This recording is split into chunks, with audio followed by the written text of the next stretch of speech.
This is Things You Might Not Have Heard. I am Jay Cleveland Payne, and I have the news for you as brought to me by you. You deem this conversational for this Friday, the 3rd of January, the first month of the new year, the third day of that new year. And we're so glad to give you this news that is curated by you, vetted by you. You give us the green light to what's going on. We will give you updates on New Orleans and on Las Vegas. But the other big story, oddly enough, happens to be CNN, technically Luther Vandross, and 5 other stories from the 8 stories in the queue. They cover pop culture, Luther Vandross, current events, politics, and informational news. And you helped us pick these stories every single day. We'll remind you right now that you want to help us out.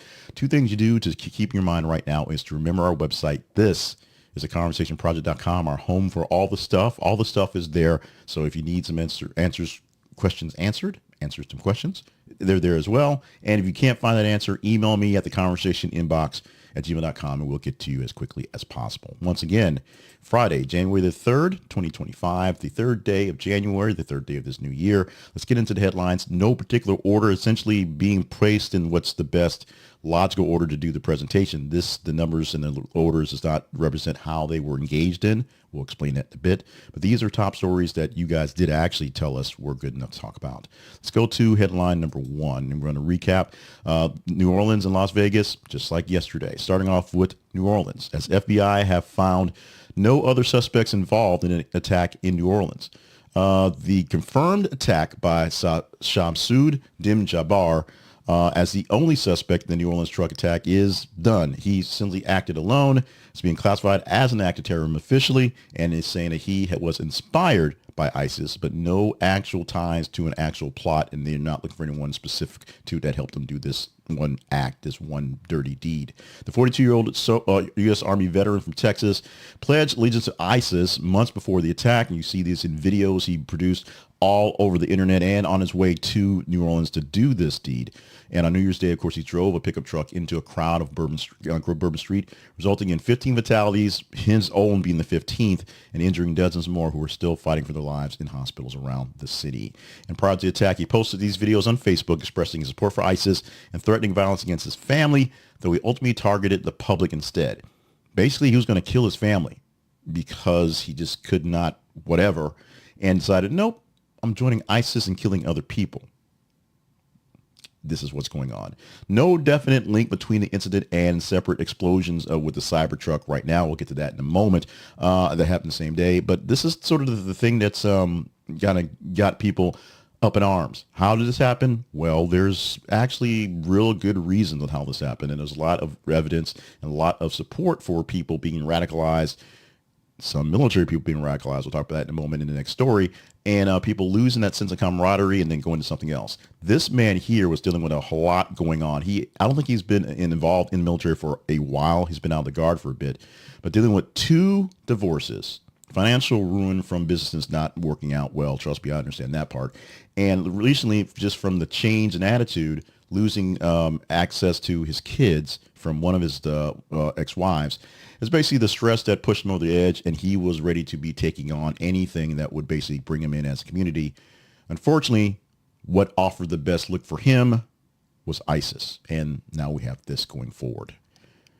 Let's move on to Las Vegas now, where we actually have identification for the person who died in the Cybertruck that exploded in front of Trump Tower. It was an Army actual active duty member, 37-year-old Matthew Allen Livensberger, who is an Army's active duty Special Forces soldier. He's stationed out of Colorado Springs. His unit was in overseas, and he's on leave for Christmas, so he's just here for leave.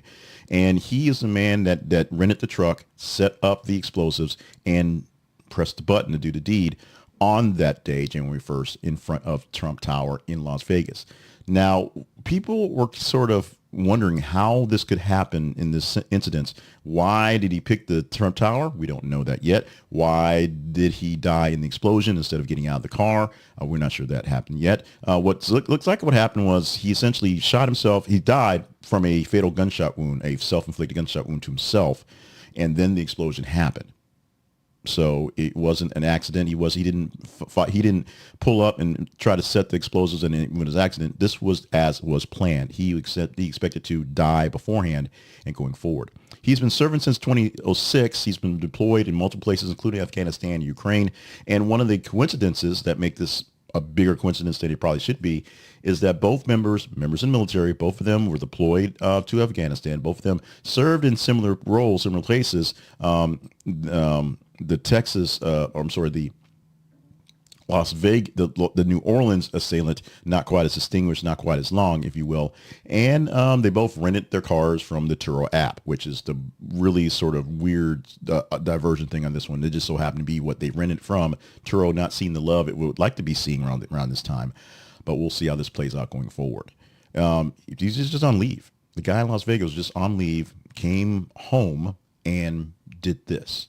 We don't have any manifesto, any videos yet of why he did this one, but hopefully we'll have some actual answers to what was going on. And we have thanks for Elon Musk for the build of the Cybertruck, which is nigh indestructible, and it kept the explosion from being anything worse, kept it contained for what it was. So for what it's worth, this Cybertruck actually got the job done. Unfortunately, the job was not as intended. What shouldn't be a big story became a bigger story because of the two stories you had previously. New Year's Day, there was the attack on New Orleans and the attack on Las Vegas. Let's just call it attack. And all day long, various news networks and various places popped out of their canned programming. And once they realized what was happening, especially after the Las Vegas thing, and covered what was happening. There was a lot of coverage on New Orleans as it was really there and you could see it. And there were people there already there for Sugar Bowl and things being proper. And the Las Vegas coverage caught up as well. At 7 o'clock my time, 8 o'clock Eastern, CNN went to the documentary on Luther Vandross. They just cut everything down. In fact, you could watch them sort of shutting things down and prepping for that and going to that. I was flipping around channels and seeing what was going on, preparing for that. And about 8:05, I looked up and Luther was on the TV because he was there. This overly hyped documentary, and I'm going to say overly hyped because I watch CNN Prime as my primary news source. I watch the others, but my primary is CNN. It's sitting there right now to my left. They play the promo for this documentary ad nauseum. That probably shows that they have less advertising, so they have space for it, but they wanted people to see this thing come New Year's Day, and people got to see it. However, while I usually bash the other channels, especially MSNBC, for sticking to their other canned coverage for more often and doing more canned coverage, they stayed on the air. Fox stayed on the air. News Nation stayed on the air. They cut away from their specials for New Year's Eve, New Year's Day to cover this one. I already gave CNN some sort of side eye for spending most of the day on New Year's Eve doing the New Year's around the world. But they had correspondents posted literally around the world, and they popped in for some news spots here and there were some things to cover from the previous week going through. So they did do some of the news that was happening because New Year's Day, the early part of the week, was actually a fairly newsy week. This was a newsy week for it being a New Year's week and a holiday week. And CNN was doing their correspondents from Brussels, from France, from Australia, from all over the place, and doing interviews and stuff, and that was fine. But then this thing happened New Year's Day, and it just wasn't. This is probably the worst reading of a story it is, but that's what happened. CNN is getting a lot of backlash for breaking away from the New Orleans attack coverage to do the Luther Vandross special because they promoted the hell out of it, and it's what they do. Right now, they're promoting a lot of the Kobe Bryant special that's going to come out early or late this month. And they are now going to air the Superman documentary that was on Christopher Reeve that people have seen in theaters, people have seen in film festivals. That's coming, I believe, in February. So it's coming fairly soon. CNN is overhyping these documentaries because I guess they need another source of revenue, source of stuff to give people a break to save some money in covering stuff, especially since they covered stuff all day long with this one, which should have been a slow news day and should have been a slow news week. But Anderson Cooper is standing outside of New Orleans on Bourbon Street after spending like 2 days in Times Square doing the live thing, being on site because they have to. But on this case, they didn't. And CNN is getting a lot of flack for doing that, including from me, who may be their number one and last fan, for going away from this one. They could have held back on this one. I know they put a lot of work into this. They put a lot of hype and promotion into it. They could have held back on this one and just said, we're going to air it again tomorrow or later, or watch it streaming. They could have did that. They didn't do that. South Korea presidential guards blocked the arrest of an impeached President Yoon after intense standoff. In South Korea, the police went to arrest the President Yoon, who, of course, declared the national martial law a few weeks ago because he wanted to, egg on the government's folks that were with him. That got stopped, and now he's had a arrest warrant out, and they went to go arrest him. His actual professional guards, the presidential guards, did hold him off, so he's still in his palace waiting for something to happen. The resistance was heavy. The resistance was a lot of noise, a lot of sable rattling, if you will. But in the end, Yoon is still not under arrest, at least not as we're recording this right now. His legal team has denounced the arrest warrant as illegal, and his supporters have actively protested against the detention. This is going to be something going forward. Now, when people declare martial law, it should usually be a big issue, a big problem, something that really is big. Not just, I'm not getting my stuff happening, so I'm going to take over officially with the government.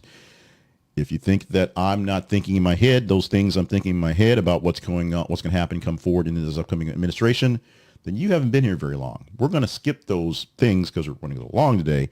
But you'll get to know as we do this stuff. If you're new here, we try to give the facts to the stories first and give exactly what happened. And then I'll go into commentary. And my commentary is me, and so I'll make sure you know it's me. It's not any sort of talking points I'm getting someplace else. I'm an independent voter for most parts. I lean right of center, but I'm independent for all practical purposes. Don't have a party, don't have a real home in this thing, and really feel, why do we do this? Because I feel like I'm alienated. But the South Korean martial law and the South Korean president dealing with the consequences will be something that will be ongoing for this year, and something we will obviously look at here, because unfortunately the similarities are just too close to bear. Very quickly, since we're running late today, like, share, and subscribe. This is the point where we take a pause from the news stories. We got 4 stories down, 4 more to go, and we need you to engage in these stories so we get more people growing in our queue for folks that can engage with us for conversation. This is not just a monologue. I didn't just pick 8 stories to give to you today. You actually picked them, and we'll explain that in just a bit. You actually helped us choose the stories to get into our rundown for today. If you like the stories you're seeing, you like the commentary I'm giving, you like the way the format works, like the video so it's sent up to more people in the algorithm. And I know that I actually picked the right things today. Share it with like-minded people so they get it straight to you, from you, to them, from you, to them. And if you're not a subscriber, you don't get this in your feeds, whether it's notifications or just when you check your feeds on Facebook, on X, on YouTube, on TikTok, subscribe. So make sure you get us in your feeds every single moment when we do this. We do something every single day. We produce a video of some sort every single day, and some content all week long, especially this thing here, which is 5 days a week. Like, share, and subscribe. Get more people engaged with us so we have more people to engage and get better choices on what we're engaging in. Back to the news. The story at number 5 today is really a New York story. We put it out there because we have to fill the gaps with stuff, but it's something that actually may make something that may come about and be something for more national, more principles and more places around the nation. That's what I'm trying to say. Should put that in the script. But the headline for this story is New York employers inquired to offer 20 hours of paid prenatal medical leave. Prenatal medical leave. One more time with feeling. Prenatal medical leave. This started on the 1st of January. The state implemented a groundbreaking paid prenatal leave law, not just parental leave, prenatal leave, becoming the first state to offer paid time off specifically for prenatal care. You check your eligibility. If you work for the government, work for any employer, if you got 20 hours a week, if you're in that range, you get 20 hours of this off the top of the bat. You should get this, so make sure you're covered. Check out how the structure will work for your employer because this is a brand new thing, and you will get paid for this leave. This is paid time off for prenatal care, 20 hours of prenatal care as told by the state government of New York. So you'll have to see how this thing works out for you, because it's going to be interesting how it actually implements itself. But check this out. Something that, if it works, may be implemented many places. If it doesn't work, will be ridiculed by many places. And whether it does or doesn't, this will be a topic that will start resonating across the nation, as more places will want to do something similar, maybe not the same, as I said, if it doesn't quite work out the way it's played. A Columbus-based appeals court says that Ohio State students are not entitled to COVID closure refunds. This was done in December, so this is a few days old, and we're finally getting to it, and you guys are engaging in it, although we're only a few days into the year, so there you go. The 10th District Court of Appeals in Ohio ruled that Ohio State University is not obligated to refund tuition and certain fees to students for the spring 2020 semester, which the university transitioned to online courses because of COVID-19. The court determined that OSU's decisions regarding campus closures and the insurance of refunds were protected by discretionary immunity, shielding the university from such lawsuits. Now, this decision followed a directive from the Ohio Supreme Court in March of 2024, which had instructed the appeals court to assess whether OSU was entitled to discretionary immunity concerning the pandemic-related decisions, and they have been. Appeals court ruling may influence similar lawsuits filed against other public universities in Ohio specifically, maybe other ones outside the state, across the nation, still with these all over the place. Several institutions are facing with legal challenges based on what they were promising to students and what they delivered based on pandemic. Going to online from on campus is a pretty big contract break, but the reasons why, global pandemic, basically meant it was legally able to do that. So tuition and fees and refunds for things they think they should have gotten, they paid for that they didn't get, are valid for the students, or said for the school. The students, not so valid. Students who are seeking refunds for tuition and fees paid for spring 2020 are not entitled to reimbursement, so they right now have to just deal with it, or they can take it further to court. Right now, it looks like this one is a done deal. We'll see if they can gather themselves, the student side or whoever's suing for the students, to see if they can keep this thing going. Litigation like this tends to keep going, although this one may actually be concluded at this point in time. Presidential powers in Zimbabwe. Let's start off with Zimbabwe's president.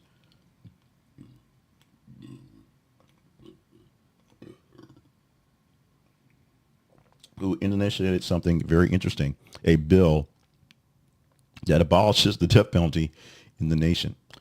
Officially abolished, marking a significant switch in the legal system for that nation. President Emmerson Mnangagwa, signed the Death Penalty Abolition Act into law on December 31st, 2024, a brand new law, and unanimous approval by Parliament. Everybody wanted this done. The decision affects approximately 60 prisoners who were on death row, commuting their sentence to life imprisonment. Zimbabwe has not conducted any executions since 2005, partly due to unavailability of a state executioner. No one can fill the job, so no one's been taking care of the business. So with that, it's also sort of a moot point, but now officially off the books, so there's no reason to try to fill that position, because there's no reason to try to eliminate these prisoners. President Mnangagwa, who was sentenced to death in 1960 during Zimbabwe's war of independence, the sentence that later was commuted to 10 years in prison, has been a vocal opponent of capital punishment, as you expect. The United Nations welcomed this move and wants other people to do that. Amnesty International also welcomed this new move and wants other people to do that, noting that other nations in Africa, including Kenya, Liberia, Ghana, have taken positive steps towards abolishing the death penalty. And with that, we go to story number 8. Donald Trump, who announced he's going to attend the Jimmy Carter funeral despite history of criticism of said Jimmy Carter. President-elect Donald Trump has confirmed his intention to attend the state funeral for President Carter, scheduled for the 9th of January at the Washington National Cathedral. The announcement comes despite the history of mutual criticism between the two leaders. They just don't quite like each other. During his 2024 campaign, Trump labeled Carter as the worst president, which he now reserves for Joe Biden, while Carter had previously described Trump's presidency as a disaster. Following Carter's passing on the age of 100 on December 29th, Trump offers condolences to Carter and his dedication to improving the lives of Americans. He stated, "While I strongly disagree with his philosophy and politicalness, I also realize that he truly loved and respected our country and all it stands for." This will be the gathering, if everybody shows up, of all the former living presidents now going forward. At the moment, Donald Trump will end up being the oldest serving president once he gets in office and going forward. He is technically the oldest person who ran for president, although Biden was that up until 4 or 5 months ago when he dropped out. And Biden currently the oldest president, but since Trump will become older than Biden in a few years, that will overtake that. This is oldest serving president. Of course, Jimmy Carter, the oldest living president, former living president, living to 100 years old, which is a record not going to be beat by any time soon. I mean, Biden and Trump have another 20 years to get there, so we'll see what happens. And obviously, they don't have that much legacy to build going forward. Obama, just in case you're wondering, is the baby of them all, the youngest right now. Going to our teaser story for today. The teaser story is a story that we are teasing up to you. Story, something we say we're going to publish somewhere along the line, somewhere after essentially when this thing gets produced and pushed out there. And this is a story that if you engage in it, we can talk about it. But all the stories are based on your engagement to talk about. So engagement means you follow us on our feeds, follow us on our links on Facebook and X, facebook.com/thisisconversationproject and x.com/th_conversation. What you do at those places is just look. Every 20 minutes, whoa, that's way too much news. Every 50 minutes or so, we're posting a news article from various news sources, various news articles, various news gather things. Some stories more serious than others. This one, not that serious, but something that we've been keeping an eye on. And you just engage in it. You like it, you love it, you read it, you text it, you send it out, you share it, you comment on it. The higher a score of engagement stories get over the course of time, better chance of talking about it. This is Friday. We'll be back with another things you might have heard on Monday. So we have 3 days to cover. We're going to take 30 stories from the 90 or so stories that we get all weekend and pick 10 of them to present to you. So this one has a lot of work to do to get there, to work through the whole weekend and make it be a high enough in the top 30 that we are going to take notice of it. The headline for the teaser story for this Friday: Matt Gaetz unveils radical new look during MAGA TV debut. I said debut on purpose. The Matt Gaetz show debuted on his new network, the OAN channel, OAN, and he had a pretty lively guest, a group of people on there talking mostly about Mike Johnson, who has the job he has because Matt Gaetz got the other guy fired. However, it wasn't the talk of what he was talking about, although many other stations are basically doing that one. The rumblings on the twits and the X's and, of course, the socials, whatever you want to call that one, is his new look. They think he got some work done. What do you want to talk about? Do you want to talk about Matt Gaetz' show? You want to talk about his look? You want to talk about that stuff? You've got to engage in the story and comment. Let me know what we're going to do with this one. So if this story makes it through the weekend and becomes a story we produce on Monday, you have to make it work. Engage in the story by following us on our feeds and letting us know if this is one that's worthy of chatting up. Otherwise, we have 90 or so other stories to pull from to get into the queue. Now, today, we would have been talking about, if we worked out yesterday, the teaser story on the Medal of Honor, one of the Presidential Citizens Medal awardees given yesterday to people like Liz Cheney by President Biden, which many people pundits see as a way of showing respect to those Republicans. Should give them their flowers on their way out the door because they've basically been, blacklisted. And some say Biden just doing his best to kind of rub his nose and thumb his nose at the incoming president because he can. Not talking about it. You didn't deem it conversational enough, but you did want to talk about Zimbabwe getting away with the death penalty, whether for or against. That's one that you engaged in. So that's what got into the queue. Speaking of the news that you guys want to see, we are promoting Ground News again as our sponsor. We had a whole slate of things for brand new stuff for the week, but since we had all the information just being thrown at us from the attacks in New Orleans and attacks in Las Vegas, we just shifted and said, we need to push some Ground News because this is what we need right now. We need to know how things are being covered, and they will help you know how things are covered. They will help you fix your bias fix, or get more fix from your bias if you really want that going forward, because Ground News is a groundbreaking news aggregation site that gives you news with actually our tagline is without the bias, but it actually gives you the actual bias. It actually tells you what stories, what places, what links are giving you a biased sense of news. So you see what the actual balance is, and you can go and see what the other side is saying and get your own balance. or you can believe what you want to believe. That's sort of the caveat on this thing here. We know that different news agencies do different things and present different ways to gather their audience, to keep their silos fairly safe. On local news, for national news or global news, it's all built around the audience that's going to watch the shows and engage in the clicks and get the ad revenue from them. But sometimes they're trying to pull the wool over your eyes. They're trying to, it's no job. You're trying to get you thinking something is just as bad as it is when it's not quite as bad as it is, or not quite as bad as it is when it is actually on fire. So Ground News tries to help that with anyone who wants to get into Ground News. They will show you what news outlets are covering what stories from their various links and how they are actually portraying it, and whether the ownership or the bent of that institution is more conservative or more liberal. So you can see whether things are being siloed or not. Or in some cases, use their blind spot feature, the blind spot page, where it shows you what stories are being covered exclusively by one side or the other. So if you're a person who follows a news that's more right stuff, if you're an OAN watcher and watching Matt Gaetz and they're covering things in one way, you'll see what stories they're not covering. So you can see what balance you want to get to, or vice versa. If you're a person who's an MSNBC follower and they tend to be extremely on the liberal side, they may not cover some things that the red side want you to know about that may be valid news, but they just aren't covering it because they're too busy with their other stuff. Ground News gives you a chance to compare the news from different media outlets, and you get the same story from the different perspectives, and you can literally actually compare and see what you want to believe. And hopefully you believe the facts, because there are similar facts, the facts under there, and then there's all the conjecture, and then there's the actual sort of bent to it because you have to present it in some way. It's hard to stay on the fence on some of these stories, and sometimes it's hard to stay close to the fence, and Ground News lets you know where things are going. So go beyond the bias and get the headlines and get the stories that they are, and do this using our link for a discount for half off all their news subscriptions.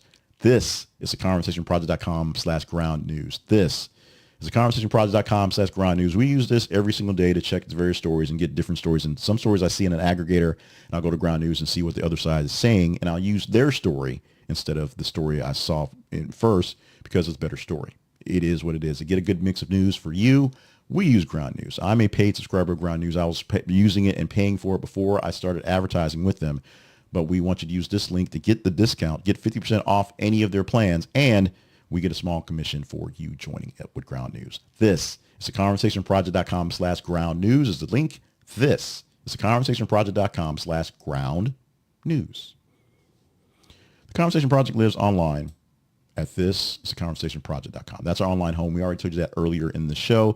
If you made it this far, we appreciate you, and we appreciate you exclusively, in other big words I can't say this morning. We appreciate every Friday to make extra time to show appreciation to people who are paid sponsors. Now, if you go to our sponsorship page or go to buymeacoffee.com/jclevelandpayne, or you actually just join in as a membership on side of YouTube, you'll get this shout out every Friday as well. Our partners, these are specific partners from Buy Me a Coffee. The spare change level is $1 a month from Joy Winters and $5 a month from Harold Braxton, Colby Green, and Elton Kidd. These people give us money every month to get stuff done. How well we get it done? Well, they're still giving us money. We haven't convinced anyone to go up a level, which would be great. But they give us this money to help us to go through. And this $16, $1 for spare change, and $5 for a cup of coffee makes a difference. We could use your help as well. If you think we're providing for you fairly good news and fairly good commentary and giving you something that's beyond the bias, such as Ground News, and something that is a wider swath of news, when all the coverage for the past 3 days in this year so far has been stuck on Las Vegas and New Orleans, with good reason, but other stuff has happened and other things are pretty important to you, to all of us.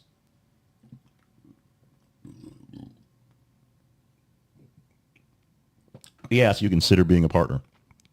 If that's not there, there are also one-time donation links for various apps like Venmo and Cash App, PayPal as well.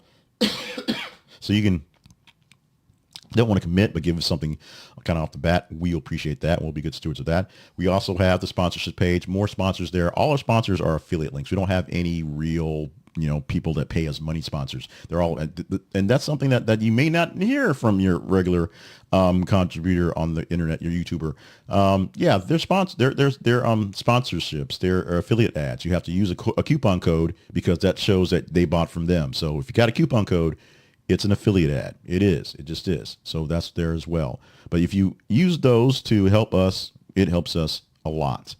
Now, other than that, there are all the calls to action we throw out at you for these things, including stopping by and seeing past episodes, looking to see if there's another place you want to watch us at. If the long form isn't where you're at and you just sort of stumbled upon us, check out links on YouTube because